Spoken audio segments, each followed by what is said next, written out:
Baik, saya akan menjawab pertanyaan nomor 3 terkait prinsip dari ekstraksi fluida superkritis. Nah, pada fluida superkritis ini terdapat istilah triple point. Triple point yaitu keadaan di mana wujud padat, cair, dan gas itu dalam keadaan seimbang, sehingga dapat dibedakan. Nah, kemudian ada juga istilah dengan critical point. Critical point ini merupakan titik akhir dari keseimbangan antara gas dan cair. Nah, jika suatu bahan berada pada suhu dan tekanan di atas critical point atau di atas titik kritiknya, maka tidak dapat dibedakan lagi antara cair dan gas, sehingga bahan tersebut akan menjadi superkritis atau menjadi fluida superkritis. Nah, fluida superkritis ini akan mempunyai tetapan difusi yang lebih tinggi, tetapi viskositas dan tegangan permukaannya lebih rendah daripada air, sehingga pelarut tersebut itu sangat baik untuk ekstraksi. Nah, dengan adanya sifat tersebut, maka itu akan mempermudah penetrasi pelarut tersebut ke dalam sel tanaman dan akan meningkatkan laju perpindahan massa. Dan dalam ekstraksi fluida superkritis ini menggunakan pelarut yang biasanya digunakan yaitu karbon dioksida, di mana karbon dioksida ini dalam keadaan superkritis, yang mana dengan keadaan tersebut itu akan bertambah energi kinetiknya, sehingga CO2 ini akan mampu memaksa masuk ke dalam sel tumbuhan untuk mengeluarkan zat yang akan kita ambil.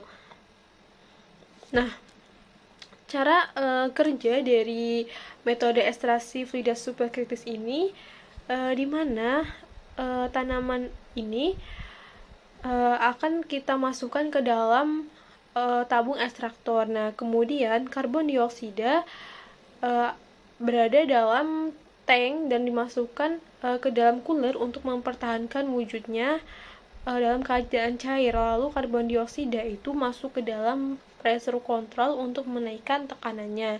Nah, kemudian karbon dioksida masuk ke dalam heat exchanger, di mana di situ suhu akan dinaikkan dan dalam keadaan tersebut karbon dioksida akan berubah menjadi superkritis.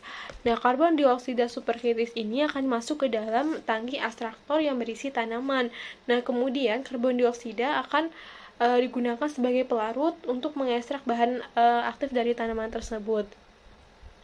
Nah, setelah proses ekstraksi berjalan, kemudian campuran antara pelarut dan bahan tersebut masuk ke dalam tank untuk diturunkan tekanannya, dan karbon dioksida akan kembali ke dalam wujud gas, sehingga itu akan dapat memisahkan antara ekstrak dan karbon dioksida.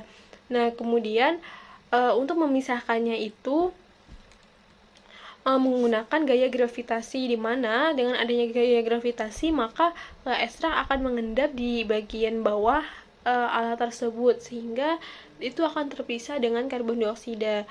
Nah, untuk pemisahan yang selanjutnya yaitu dengan gaya sentrifugal.